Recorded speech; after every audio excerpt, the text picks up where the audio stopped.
Papapostolou. I have to practice these things. I apologize. Yeah,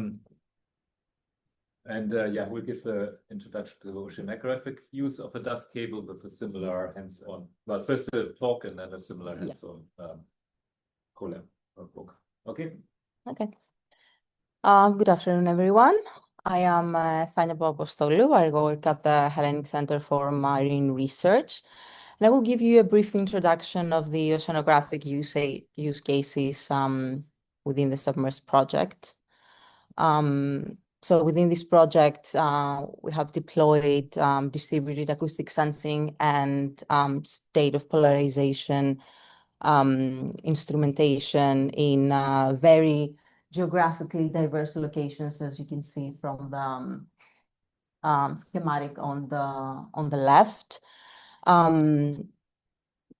We're trying to explore whether this is a new way to observe and monitor the ocean using the existing cables. And some of the things that I'm going to mention in this talk you've probably heard already by our first keynote speaker. But as we say in Greek, repetition is the mother of all learning. So, and this is a training session after all. Now, in terms of the whether we can use dust to observe the oceans, it's pretty straightforward to understand. But what do we mean monitor when we want to monitor the oceans? So this goes hand in hand with a concept or the framework of operational oceanography, which is not just collecting data and processing and modeling, but actually delivering the information to the public, preferably in as close to near real time as possible. Same thing that we do with satellites. So satellites is the greatest example of operational oceanography. We also try to deliver services to different interested parties. So this is a part that was really interesting within the SUBMERSE project. So not only to see if we can observe some oceanographic signals, but how close can we get to monitoring these signals in real time and actually delivering products to end users. As mentioned before, the oceans are poorly observed if you think of the vastness of the oceans and how much we actually have access to. In this figure, you can see with the blue dots, the moored ocean buoys that measure different oceanographic parameters, not only in surface, but at depths. And also with purple, you can see some tide gauges that measure sea level. And there's not a lot of coverage to say that, okay, we understand the oceans and we can resolve them. And that's only part of the problem. Our biggest problem is that those measurements are very, very expensive to sustain. If you deploy one of those, let's just say, blue dots, a really big one that goes in depth, let's just say 5 kilometers in the middle of the Atlantic.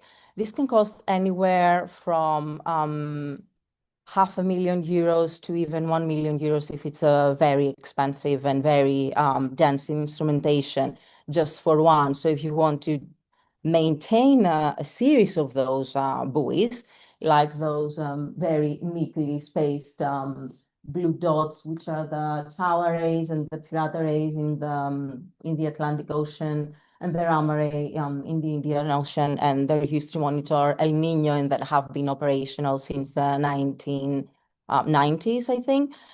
These come something close to like 25-30 millions per year to maintain. So these are very, very expensive instrumentation. And as Anthony said earlier, you have to go and maintain them and take a boat to go and maintain them. And this costs something somewhere near 50,000 a day if you have a very big vessel with a lot of winches that need to carry heavy instrumentation. So, of course, as oceanographers, we would like to get our hands on different options like fiber optic sensing, where you don't have to go anywhere. You just sit there, someone deploys, someone has a dust interrogator somewhere, and you just get a really good look at the data. It's a vast amount of data, which is a problem compared to traditional oceanographic measurements. But this is something that we're looking into and exploring and see how sustainable all of those solutions can be. It's a novelty in oceanography, and usually takes somewhere between 5 to 10 years in oceanography to call something mature. And you can see that from this overview of different publications that started in 2018, and they're mainly focused on ocean waves. But it's emerging fast, as you can see from the publications in 2024 and 2025. And we still have a couple of that are not included in 2026.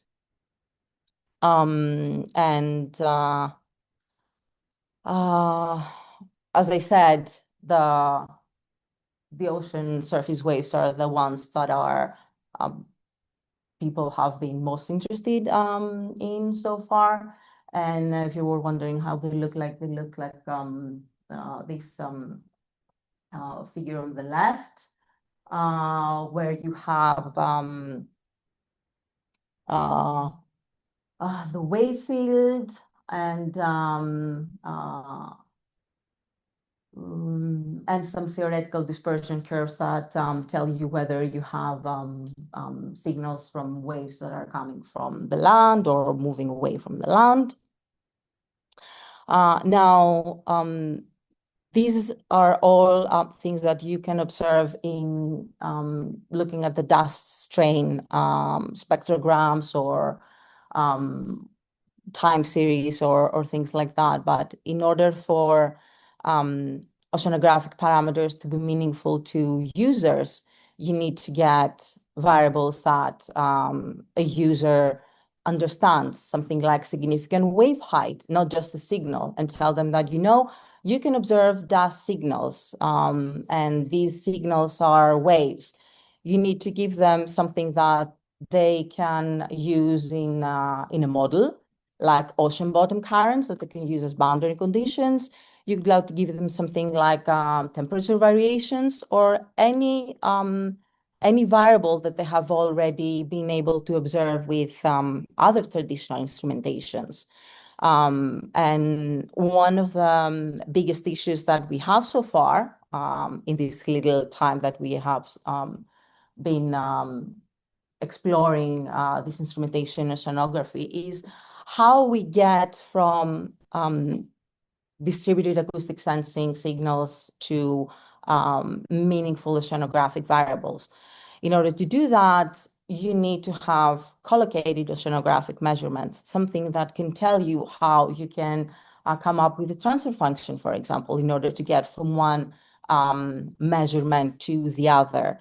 And from these studies on the right, you can see that, yes, there are some that have been started looking at it. It's only 8 so far, but we're hoping to get more. Actually, within our SUBMERSE project, and I will talk about it a little bit more in detail tomorrow, near the Madeira site, there was a buoy, a wave buoy that was operational for the time that we do have the 7 days of Madeira data that Afonso has already mentioned. And we were able to get some encouraging at times comparisons between dust proxies and oceanographic measurements. And this was encouraging, but also showed us how much more we need to do, because it was a very short period of time. So we did get good agreements in just parts of this very short time series. And when we're talking about continuous monitoring, we need something that can be sustainable long term. So we need to make sure that whatever we see, we can, in the dust records, we can keep on observing and make sure that time series of quantities that are derived from dust as proxies match very well the known time series, the time series of known oceanographic parameters that are collocated. What I would like you to remember before I pass on the floor to Angeliki and move on to the more hands-on part of the session is that for oceanography, this is a new field, but it's very fast emerging. We need collocated measurements in order to give products to the end users. And this is always the goal. And this is something that we have explored within SUBMERSE, and hopefully we will keep on doing in the future. And Angeliki, yeah. Just one. Yeah, sure. We are going to install the ADCP for 3 months next to the Madeira cable in the next few weeks. Perfect. And we're going to install an AWOC probably next week.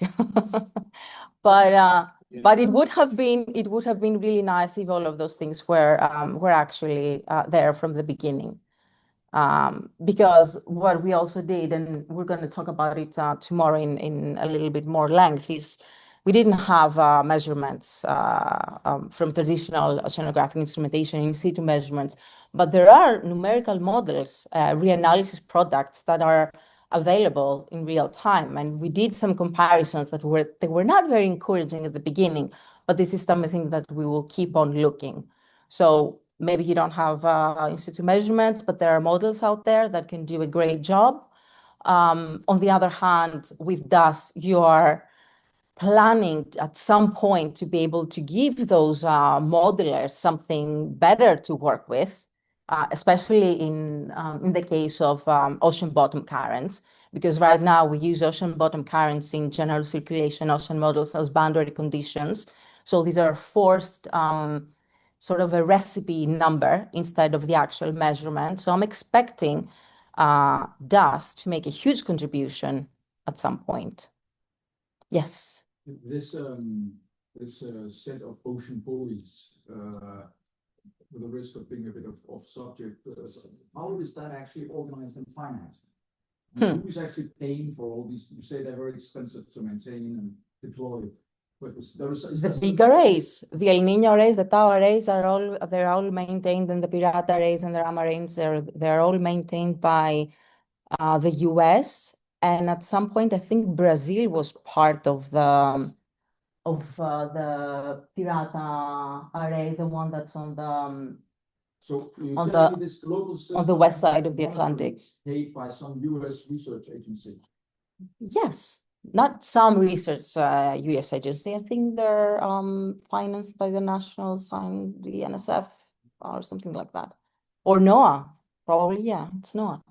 Yeah, it's no, because they're going. Yeah, but the reason I'm asking is, I mean, if somebody's willing to pay this extreme amount to maintain that regime, why are they not willing to pay the same extreme amount to finance some other regime, for example, fiber optic sensing? They could. But the problem with this array, for example, is that not problem, but because El Niño is something that was hitting financially very hard the part of the world that it affects very much, like Chile, all of the west coast of the Americas. They were willing to pay this amount of money because not only it was research, it was also a lot of the financial interests were at stake. And they did the same thing for the Indian Ocean. They did the same thing for the Atlantic Ocean. And also there are other types of ocean circulations that are very interesting, and they're modulated by El Niño. All of the big ocean gyres, they are different from year to year depending on the El Niño variability. There are very important meteorological phenomena that are influenced by El Niño. So it's a no-brainer that they would do something like that. With fiber optic sensing, the problem that we have is that to my understanding and to my knowledge so far, it's very limited to the coast, although I don't consider that to be a bad thing, because the coasts are equally under-resolved compared to the depths of the ocean. And the reason is because satellites are very poorly resolving the coasts. Satellites provide a lot of the essential boundary conditions near the coasts for general circulation, atmospheric, and oceanographic models. So all of your forecasting component near the coast is always a big challenge, and it fails a lot of times. But near the coast is where people live, and so on and so forth.